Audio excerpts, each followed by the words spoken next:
त्यांच्या मेहनतीचा असली फायदा दुसऱ्याच कोणाचा तरी होतो. खूप साऱ्या लोकांना ह्या रॅट रेसमधून बाहेर पडण्याची इच्छा पण आहे, पण तोपर्यंत खूप उशीर झालेला असतो. ती इच्छा नसतानाही आपल्या जबाबदाऱ्या, समाजात आदर, भीती आणखी खूप साऱ्या कारणाने वारंवार याच प्रोसेसला रिपीट करत राहतात आणि त्यामुळेच त्यांना पूर्ण आयुष्यभर काम करावं लागते.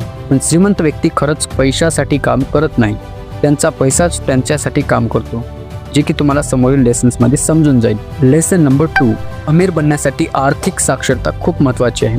रॉबर्ट म्हणतात, आपले स्कूल्स आपल्याला एक चांगला नोकर बनण्यासाठी तयार करतात. आपलं एज्युकेशन सिस्टम असं बनवलं गेलं की खूप अभ्यास करा, चांगली डिग्रीज प्राप्त करा आणि मग एक चांगली जॉब भेटेल. पण वास्तविकता ही आहे, एक नोकरी कोणत्याही व्यक्तीला श्रीमंत नाही बनवू शकत, कारण नोकरी करणारा माणूस कळत न कळत त्या रॅट रेसचा एक भागीदार असतोच. त्या रॅट रेसमधून बाहेर पडण्यासाठी रिच डॅड रॉबर्टला सांगतात ॲसेट्स अँड लायबिलिटीज बद्दल. ॲसेट ती गोष्ट आहे जी आपल्या खिशात पैसा टाकते आणि लायबिलिटीज ती गोष्ट आहे